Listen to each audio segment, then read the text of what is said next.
Sangena sakhulu kudele esigabeni ke sokugcina nci sohlelo Ekhaya Jikelele. Sibonga kakhulu umkwethu sasenathi. Omunye ke uGuy uthi hayi wayeyolobola ke ingoduse yakhe. Hayi kufike ke lapha makufika kuhlalwe phansi ke xoxwe bese bethi ke omalume awu cala nisibizela ke bakithi umakoti lo esomlobola sesifuna ukumbona. Hayi kuthiwa waphendula ke lo malume lo hluphayo yamazi lo obeka iniphi lapha ejacketini kuthiwa wathi hayi Mkhonyana akekho umakoti akalalanga lapha ekhaya selokho ehambe Monday. Omunye uthi ke nebajabula kubo bebona umakoti evuka ekseni bayitshela ukuthi hayi umakoti ukhuthele uyabona ke manje useyosebenza. Hayi only to find out ukuthi hayi umakoti usayophema. Hey kuraf bakholise sibuyile seyihora letokugcina. Yay, ixesha liyakhawuleza xa kuthiwa when you are having fun. Hayi ngikubonile ushama so beatbox wena manje. Yo man, you know what I'm saying? This is Ekhaya Jikelele. Bukeli ngoku singena kuyo ke iyure yokugqibela yenkqubo yanamhlanje kodwa ke sisashiyekelwe nje iyure yonke ngoko ke hlala nathi xa siza kuba sikuphakela amanqaku aquka elithi Mongameli Ramaphosa bechophele intlanganiso yecabinet yakhe ebizwa ngokuba yilikhohla esifako marha khotla. Kule ntlanganiso ke kuphononongwa inkqubela phambili esele yenziwe kule minyaka mihlanu idlulileyo. Kuleke iyure singena kuyo mbukeli kuninzi esikuphathele kona ukwazi uphoswa man ubani ukuthiwa hey ndive ekhaya bekufike ubani nabani funeka uthi into mana ndizibonele ngosi ngamehlo wam. Ndimlo ke ukholosa kalubizile inkanyezi enomsantsa phakathi kwezinye ewe kaloku ekuphumleni bathi ngunonkanyezi uMadlo ngothi umazipha umamshukuma umazondwa ngezakhe izinto ngicama gushe kaloku kwizihlwele ezindingqongileyo ndisithi makube chosi kubele bukeli masijonge eziphala phambili kule yure singena kuyo.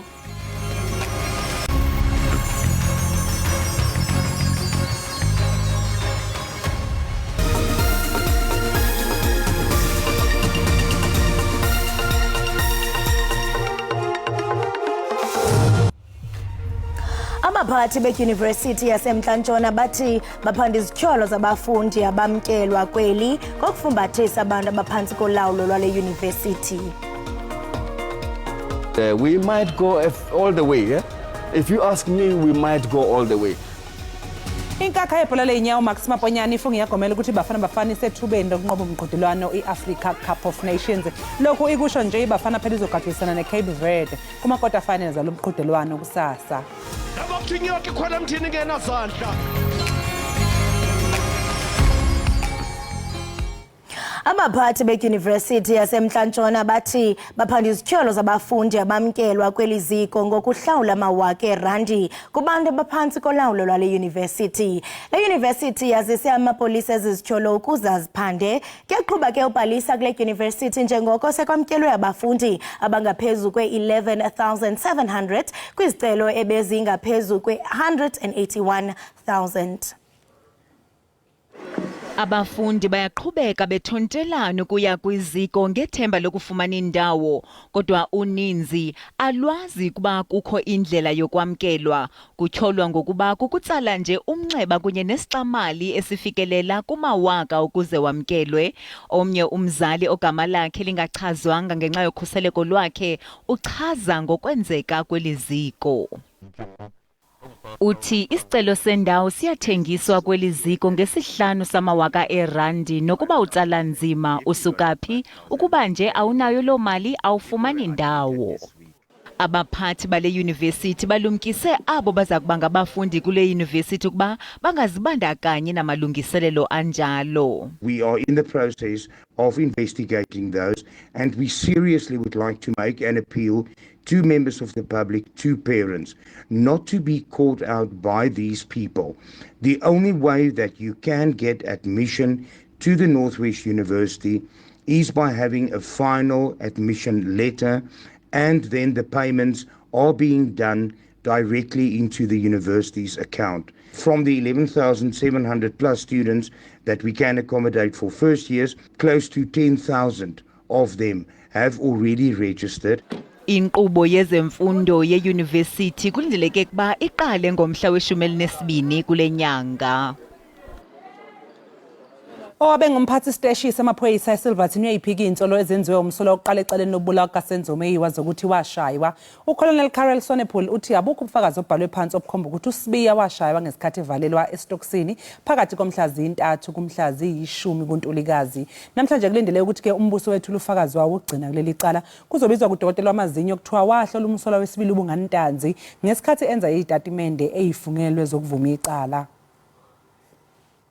Now, you've just placed an entry and record as per Exhibit NN1 on Friday, the 3rd of July 2020, that this prisoner who was booked in by Sergeant Mokhani was received with no injuries.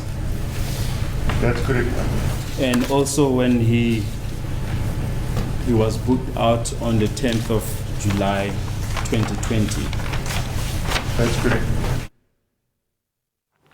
Inkokheli zembumba yamaqela aphikisayo zithi ayamkeleke ukuba babe 43 million abemibeli abaselungeleni lokuvota kodwa bayi 27 million abakumqulu wabavoti. Amaqela ali-11 kulenza kathi abambe umsitho wokukhuthazwa kubhaliselwe uvoto kwiholo lesixeko saseGauteng apho ebongoze abantu abatsha baphume ngendlu bayokubhalisela uvoto ngale mpelaveki umhla wesithathu nowesine. Ishumi elinanye lamaqela aphikisayo amelweyo kule ndibaniselwano akwiphulo lokuthundeza ngakumbi yabantu abatsha benjenje akuya kubhalisela uvoto kule nyoba yokugqibela yobhaliswa ngempelaveki. Inkokheli ye-DA uJohnston Eisen ubalekile umbuzo othi xa kuye kwenzeka lamaqela adedise i-ANC kulawulo kolunyulo luzayo ngubani okubekwa phambili lembumba njengomongameli welizwe. What we need to do is to get as many voters as possible to vote for the parties in the multi-party charter, to vote for the parties that they see best represent them, and then be able to give them the power to be able to have the conversation about who can be president. Amaqela bongozi abantu abatsha ibengabo abavelisa urhulumente omtsha ukuze ilizwe libheke phambili kodwa khalazela kungaphumi kwabantu ngoninzi bayokuvota. In 2024, the majority of people of South Africa must go in their numbers to the voting station to vote out the government that has failed and destroyed our country. Are we going to allow that 27% of eligible voters determines what happens with the future of South Africa?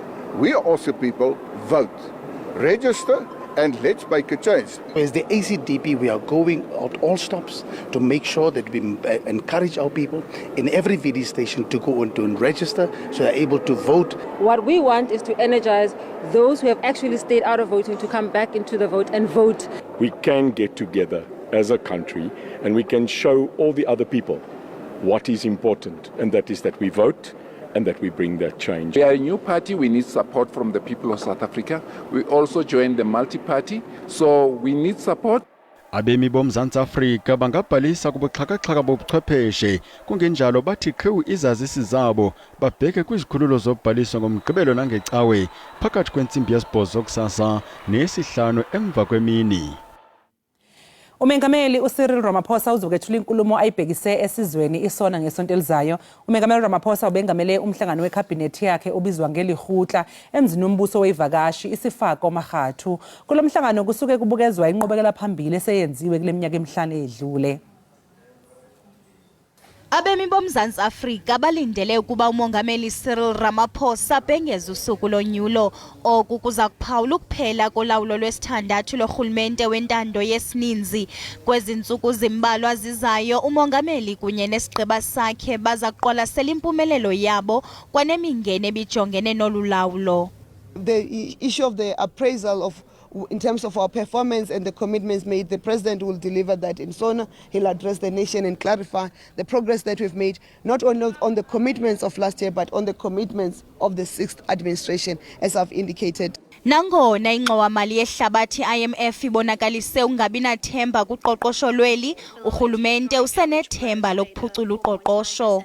The picture, if you recall, we had Census 2022 results, and they came out and says, yes, South Africa of 2024 is different from a South Africa of 1994, and completely different from a South Africa of of 1990 and South Africa of 1989. And that picture where we've got electricity, though we've got load shedding, but the bottom line is that people are still able to switch on electricity in your household. Lentlanganiso izinyaswe ngawo omathathu amanqanaba orhulumente naquka abaphathiswa namasekela abo, iinkulu baphathiswa zamaphondo, abalawuli jikelele bamasebe neenkokheli zombutho masipala isalga. Iziphumo zale ntlanganiso zizakhupha umhlahlandlela walo nyaka kwaye zizakhutshwa ngumongameli Cyril Ramaphosa kwintetho yesizwe ngoLwesine kule veki izayo. Abantu abaninzi kholeleka ukuba bonzakele abanye basweleka kwikomkhulu laseKenya eNairobi emva kokuba uqhushumbe umzimveliso werhasi kumazantsi mpuma wesixeko. Amangqina axelela amajelo eendaba ukuba azive ngcancazela kwangoko emva koqhushumbo olwenzeke kwingingqi yaseMbekasi phezolo. Kuthiwa lo mlilo unwenwele kwiindawo ezininzi zokuhlala.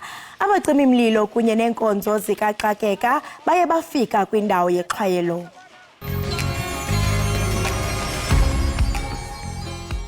Siphinde sisamkele mbukeli lapha ekhaya Jikelele, sibonga kakhulu ukuthi usahlanganyele kanye nathi namhlanje zimfrayo lesihlanu wonke umuntu unenyuku sizophuma siyikhiphe.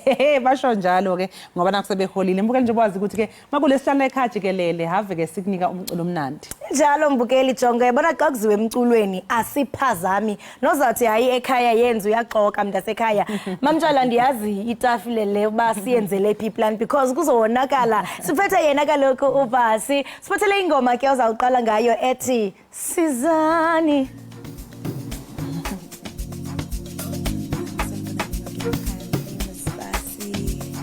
Also known as Real Basi, and this song is titled Sizani by me, Buhle and Team NSA.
Sibambe ngasibini imbukeli ngokuba usahleli nathi apha ekhaya Jikelele. Unombo wesizwe samanguni unelwimi ezine eziquka isiXhosa, isiZulu, isiSwati kunye nesiNdebele. Qabela ke mbukeli ukuba kukho onxibelelwano kwezi zizwe ngokwahluka kwazo, ukanti ke umnombo ukwanembali etyebileyo nanjengoko iingcambu zawo zinento yokwenza nembali kantu ngokuthe gabalala. Ngaba luthini unxibelelwano lwesiduko sakho kwezi zizwe zine? Yaye ukuzalana ingaba kuhamba umgama ongakanani kuze sazi ngcono ke ngomnombo nangemvelaphi yakwaXhosa sinxibelelana ngomnxeba nengcali yemiba yakwantu. Masikubulise sikwamkele enkqubeni, sibambe ngazibini ngexesha lakho. Ngiyabulisa ngosarasinko. Ungakhe nje usiqale usicacisele ukuba ezilwimi zine zidityaniswa ngabuni xa kuthelekiswa nezinye ilwimi esinazo ezingekho kwisizwe samanguni? Yinzalwano phakathi kwabanyana bakamnguni bane njengokuba ke usizo.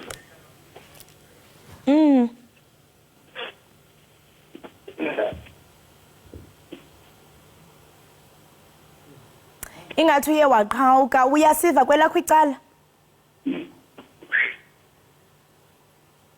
Ingathi nje ikhona ingxaki esinayo yokumva kakuhle. Mhlekazi uyavakala? Uyavakala kwena mina. Andazi noba ingathi ungamele endaweni esiza kuva kuyo kakuhle. Asikuva kwelethu icala.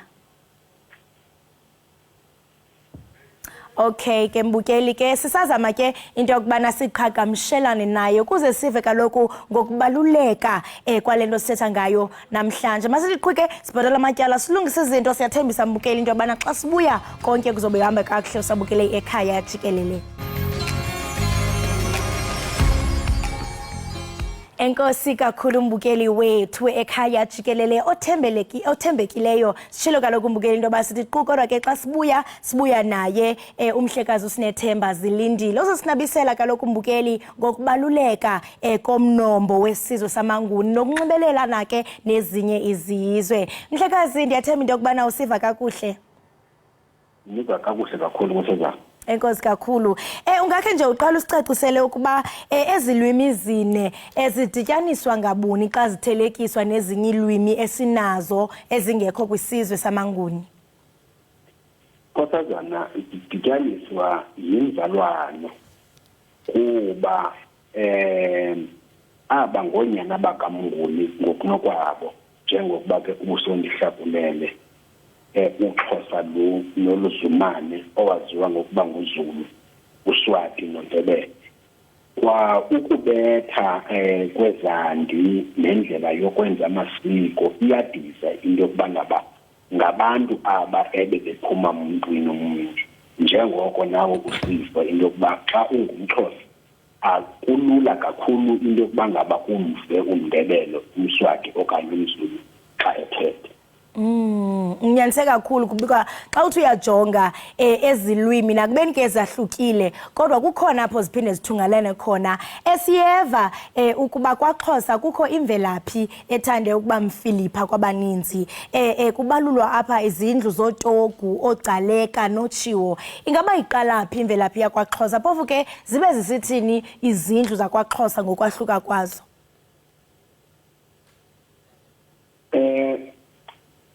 AmaXhosa luhlanga elisekwe pha emzimkhulu, ndicinga uba ke ngokwengqikelelo yeminyaka singathi phaya ekuqalekeni ko-1400 emzimkhulu kwindawo ekuthiwa ukuntsibakala. Waze ke lo mnombo wezonkosi ke wajikeleza umhlaba lona ude ke uyobanjwa zindawo ezikomagqeberha ekuthiwa ngoqhagiwa. Ukuba ke singasondela kumcimbi wezindlu zamaXhosa kungasa sithetha kuba phakathi kwezindlu zawo kukho nabantwana bembama. Into ethetha ukuthi kubekho nabantu abasondezwayo ebebengazalwa apha ngegazi baze benziwa abantwana balapha. Kungakuninzi kakhulu kuba singabala siyokusondela ngapha kwamashumi amahlanu xa sijonge izindlu zamaXhosa. Bambi ke banokuzibuza ukuba kanti uXhosa lo uxhoseke njani ngoba uyawufumanisa ukuba sonke sithetha ulwimi kodwa ke olwabanye luntsokothile phofu ke lube olwamabhaca nolwamampondo lohlukile. Mpembelelo ni ebangele ukuba imvelaphi zezindlu zakwaXhosa zibe nje. Masiqaphele lento okokuba apha kwaXhosa kunezizwe ezine okanye ndingathi ezinhlanu.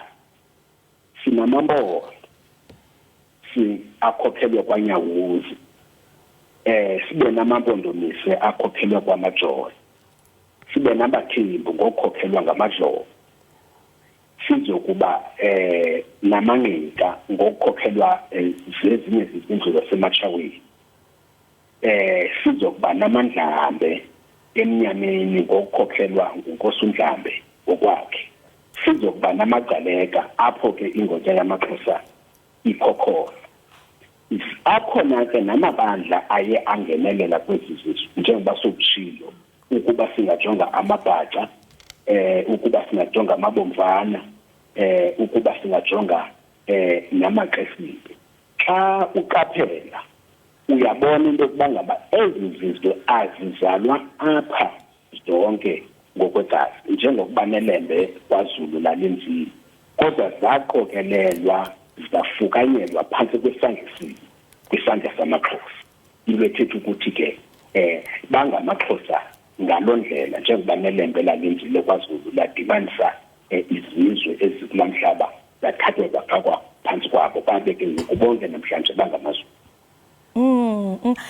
Kukhona ke umsebenzi owaziwa njengembeleko apho ke kwaXhosa. Ingaba mhlambe udlala eyiphi indima ukunxibelelanisa lowo uthile kumnombo wakhe? Kwaye ndiyafuna uqonda uba mhlambe ungathi ezi zizwe ngokwahlukana kwazo ziphantsi kukanguni zahluke njani, okanye njengokuba ucacisile okanye njengokuba zahlukile singalwa njani nezinto ezifana nobuhlanga? Uba uyaqaphela phambi kokuba kufike ke abantu basemlungwini, akuzange khe kubekho nto ekuthiwa kuba amaSwati ayengapha, amaZulu engapha, amaNdebele ayengapha, kwakugquba imfazwe phakathi kwesihlanga. Alikho ibali elijoyo.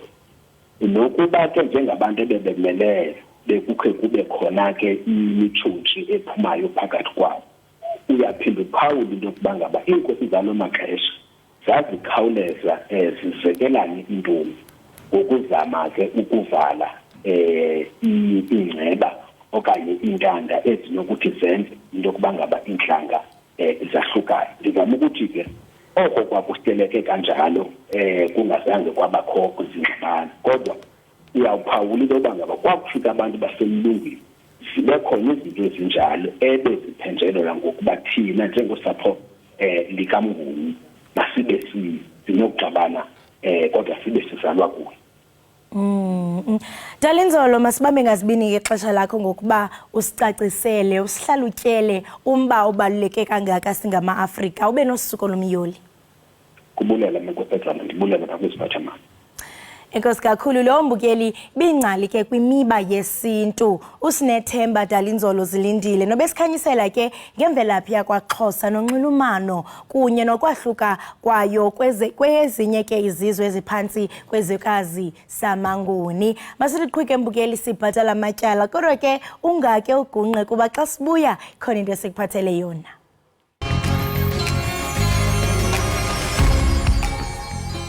Siphinde sikwamukele mbukeli lapha ekhaya Jikelele, sibonga kakhulu sahlanganyele kanye nathi. Ubasetsana Maluleka owaziwa ngelikaBhasi ngumculi owakhulela eWindmill Park eBoksburg.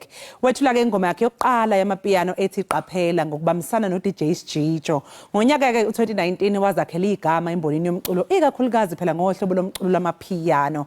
Ngemva kokwethulwa ngempumelelo kwengoma yakhe yokuqala, uBhasi ke waqala ukucula ezingomeni eziqoshwe ihlabane ezifana noQuesta, Lady Do, Moby Dixon kanye noPrince KB.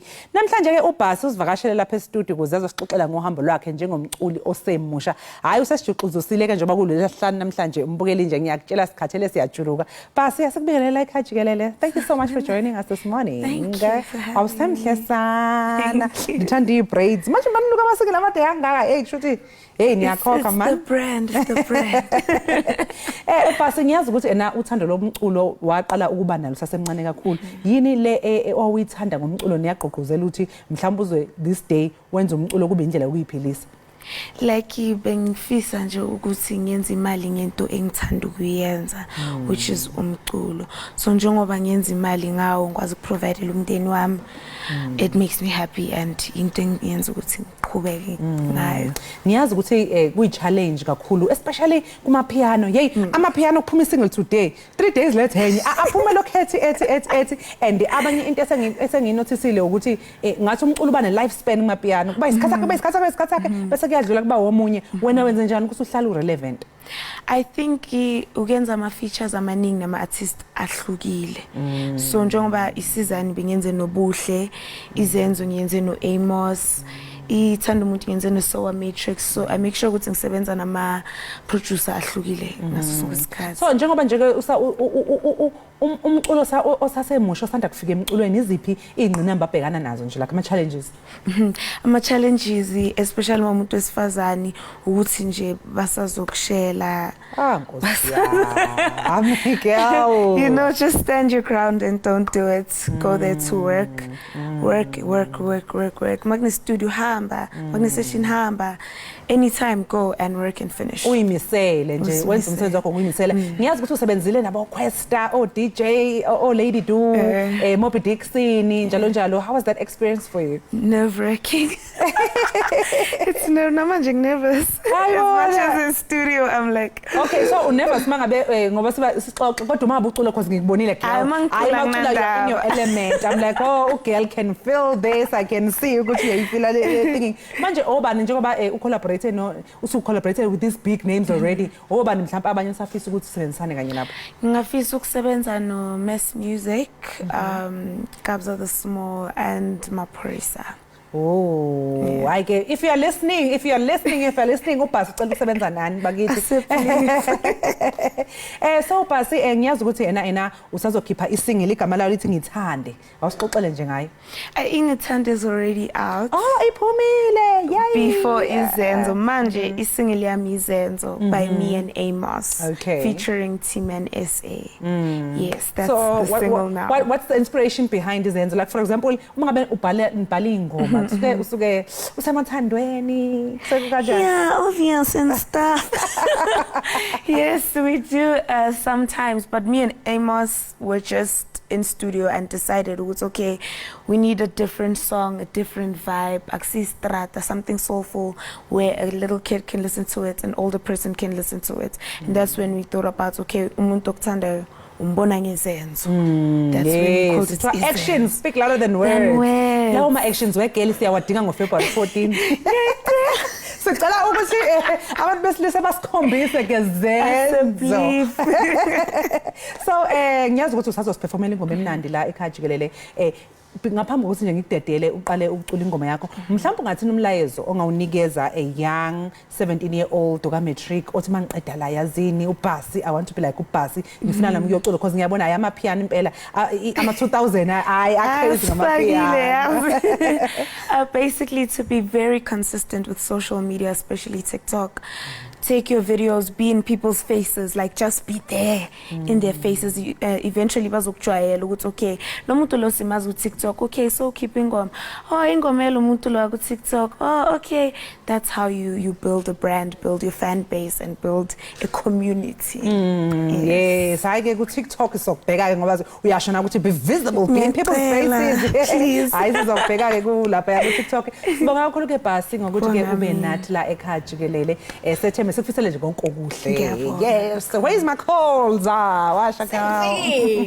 Mbukeli ke sesigoqise lapha besikuphathele zona namhlanje kulesihlanu sizokubona kahle ngomsombuluko ekseni. Yes, ngomsombuluko ekseni andazi phofu iweekend ngathi izaba mnandi kodwa mbukeli siyakuthembisa into yobana ngomvulo ngomvulo izawudibana igalakane apha ekhaya jikelele sibambe ngasibini ngenxaso yenu sinithanda ngothando lika love basiqonga lakho Namokuzikhandla kuze kuyokhaya ngifuna ukuzimela ngibe nento zami khaya futhumele transimande iPostana merada tata endabeni mhlaba ongapheleli salela abantwana manakangane daki safuna sile asekhona amandla siyabona maze phesheya kodwa ndlela sedubai kwelikameli sihlale mahoteli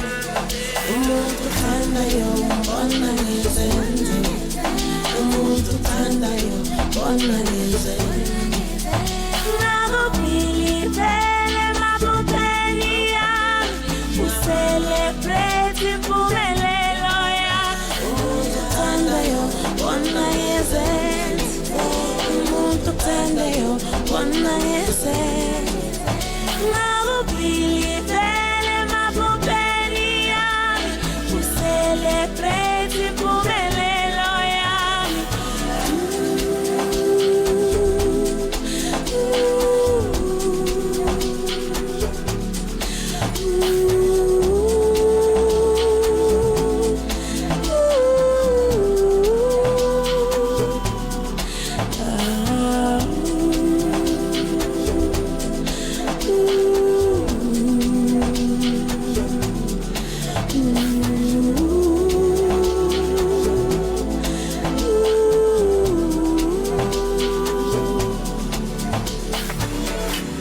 Shout out to Amos, shout out to Team and SA, shout out to you guys. We have reached multi-platinum and 12 million views on YouTube.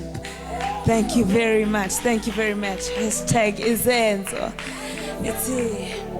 Nginikela yonke impilo yami kuloleli bhuku lizelofizika Sandazimisele usebenze ngamandla nangokuzikhandla kuze kuyokhaya ngifuna ukuzimela ngibe nento zami khaya futhumele transimande iPostana merada tata endabeni mhlaba ongapheleli salela abantwana manakangane ngisafuna sibile asekhona amandla siyabona amazwe phesheya kolwandle ndlela sedubai kwelikameli sihlale emahotela umuntu uthandayo mbona ngezenzo umuntu uthandayo mbona ngezenzo